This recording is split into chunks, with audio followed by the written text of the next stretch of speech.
Okay, I'm playing. And here I am. So I arrived and fortunately found my most favorite spot. So I just got through setting up my shelter. I like to set up a shelter. Of course, it's supposed to be rainy and cool. And so I found a new spot to set it up. It's kind of a creative endeavor for me.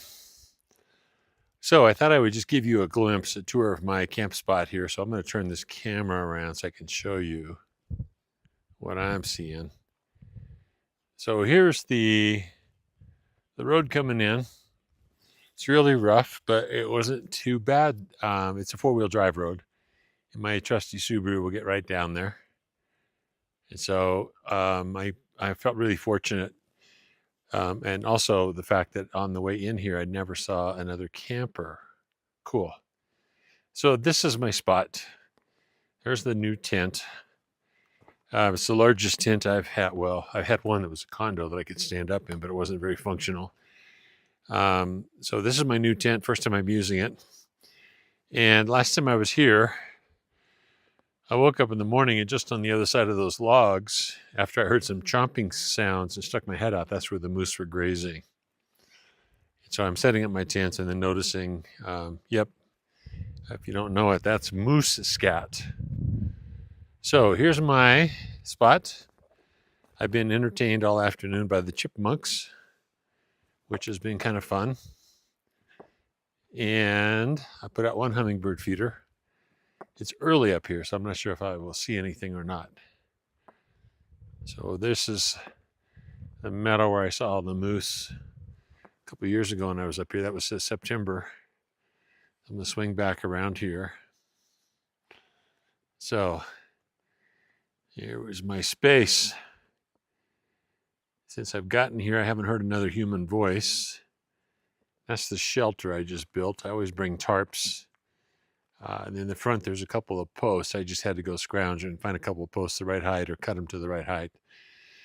And then the secret is you just got to start with one. And then as you move along, adjust the anchors, adjust the tension. And so if it does get rainy, I've got a nice cozy place to sit, not far from the fire. And then I'm sitting here with my chair looking up here. And this meadow, moose typically come out of there late afternoon, evening. On the other side of those trees is a big open meadow, and I think they're over there during the daytime. And then when I was here once before, when I had the moose come right through my camp, see that stump up there, and then just beyond that, that's my hammock trees. So this afternoon I was happy to be here. It was cool, but it's definitely warm enough for me to be in my hammock. So swing this around. It's my camping therapy. So this is like the first time I've been up here in 2 years. Last year my knees were so sore getting up and down, and I was tired a lot from that. I don't know if you've dealt with pain like that, but this summer it's better. I've been treating it myself and making progress, or to my Canadian friends, I've been making progress. And so here's my little camping therapy. I'm going to start the fire a little bit later. Got the wood underneath under a tarp and all set up to go. So I've been doing this for so long. This feels like home, if not a home, a second home. And again, this afternoon I've been entertained by the robins and the blue jays and the woodpeckers, and then expect to see a few other animals come out later. It's so quiet up here, there's no campers around. And I could see certainly traces where the weekend was extremely crazy and crowded. So, ciao, that's it. Okay, I'm home now, warm and snug, and this is about my 7th attempt of doing a audio recording because I just have a different system at home. I think I've got it working this time. It didn't work well last time because you actually have to turn the microphone on before you're recording. So this is my favorite spot up there. This is where I've had hummingbirds sitting on my finger, had a black bear come walking across the meadow toward me, and tons of moose. So the video you're going to see here shortly, I had 5 moose come out of the trees, 4 of them pretty much together. 5th one was lagging behind. They roused me out of my hammock and went back. They actually walked right beside my car, right between my tent and my car. And this one, you can see how the red on the antler, it was shedding its velvet, and that's what all the thrashing was about. So I felt really privileged to be out there in the forest and be able to witness something like this that people read about, but you rarely have the opportunity to see. So I'll jump back to a couple of videos I made when I was up there wrapping up my trip. Ciao.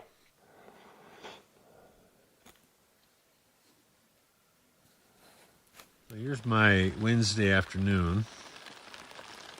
It's drizzly and rainy again. It was warm and sunny this morning. Right now it's about 45 degrees.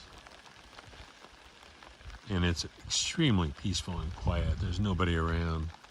I saw one moose this morning. I saw tracks from an elk and deer. And I am just sitting here relaxing in my little shelter. Remnants of the fire burning down with the rain. And not my favorite kind of trip, but I was really just wanting to get out into nature and be peaceful and quiet and still for a while. So this has been perfect for that.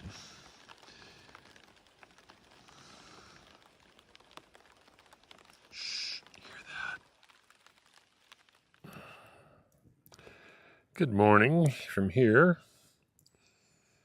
It's actually a little bit after 8 o'clock. I'm sitting here enjoying coffee by the fire.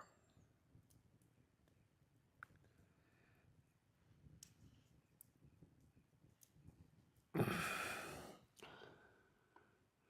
a little patch of blue sky earlier, and now it's slogged back up like this. So it looked like it was going to clear. I don't know if you know the expression that when you see a patch of blue sky about the size of grandma's apron, it's going to clear up. Well, it hasn't cleared up. Had a few light sprinkles. So I had everything soaking wet and soggy. So I jumped up, made my coffee, and just took my time. Packed everything up wet so that I don't have to pack in the rain.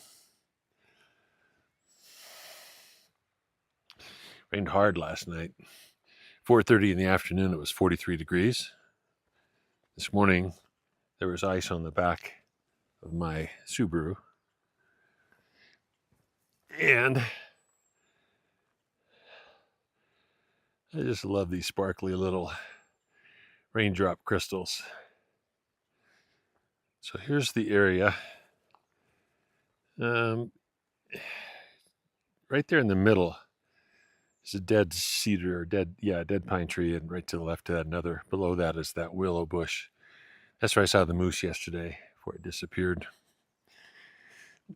And so I'm sitting here just taking my time. I'm not in a hurry to go back. Love being up here. Let me see if I can open this baby up. Maybe. Yep. One of the things I love about being up here this time of the year, I haven't heard a voice in almost 48 hours. The only exception to that is that kind of crazy man in this camp spot that occasionally I hear him talking to himself, but it's not enough to be too annoying. So it's just so peaceful and quiet. It's surprising to me, and I've had this conversation with other people I've met, why people would choose to come up to a peaceful place like this and then bring suburbia with them. So I have not heard a generator, ATV, any sound of firearms, no screaming kids, no barking dogs, no loud music. And you might hear in the background the sound of that woodpecker.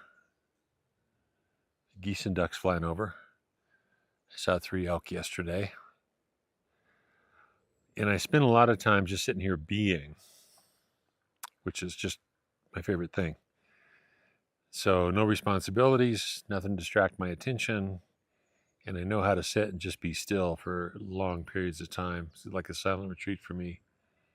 On the way up, I got my tire fixed, and I met a lady who was retired 7 months ago, and her husband was retiring that day. I've got another friend who's planning retirement, and another friend who's going to retire soon. And the woman I met was a really interesting lady, and she's been retired for 7 months, and she's about ready to go find a part-time job. And the sitting up here, especially contemplating, like, I don't think people spend 25, 30, 40 years working the job and putting up with change and dynamics and personalities and micromanagers and cutbacks and all the things that people put up with and endure that often and almost always have some impact on the quality of life and the quality of family time. And, in spite of that, 65, 70% of Americans don't use all their vacation. So the thought occurred to me is like, I wonder how many people plan for retirement and they said to themselves, I'm going to retire after 30 years. Then I'm going to give myself 6 months to just do nothing and relax. And then I'm going to go look for a part-time job. And I'm thinking about that from the standpoint of creativity, because I have a creativity program coming up too. Thinking your way out of that will screw you up. And so planning, anticipating, feeling, in creativity, the primary barrier to creativity is thinking. And what that means is that you go back to the past and you search for what's familiar, what what you've tried before, and then you try to force it to fit on what's available and what's in front of you right now. And that only works if this problem's anyway similar to what they were in the past. Generally, they're not. And then out of all that cumbersome thought process and burdensome and heavy and frustration and whatever, the only benefit of that much thinking is exhaustion. And then when people get exhausted, they let go. And then when they let go, the subconscious can go, oh, finally, you're giving me a path to let something come through. And so it's just a thought that goes through my mind. I'm getting ready to facilitate a creativity class in about 6 weeks. And I'm always looking for ways to engage people into feeling and looking at things differently. And I'll probably use that as a workshop topic because, it just makes no sense to me. People work for 30 years and going, damn, I can't wait to get that part-time job after I retire. So enough about that. I'll just flip you back here for a moment. There we go. Haven't seen another human being. And that is what stillness looks like. And when you can sit and be still and let go of everything, it brings you into presence with yourself. And that's a healing medicine. So here we go. Speaking of creativity, I'm going to take down my shelter here shortly. So I always have a couple of tarps with me. And there used to be trees here. There was a fire ring up that direction, and the trees have been cut down. You see the stump of one right in there. And so I just look around and kind of figure out where the prevailing wind is coming from and put something up to keep the rain from blowing in. And this has just been a stunning and spectacular spot for me to be. So I wanted to say bon voyage or something similar. Auf Wiedersehen. My last couple hours here. So I've got enough firewood. I'm going to probably sit here and read and write my journal and relax and drink coffee and then head home. So ciao.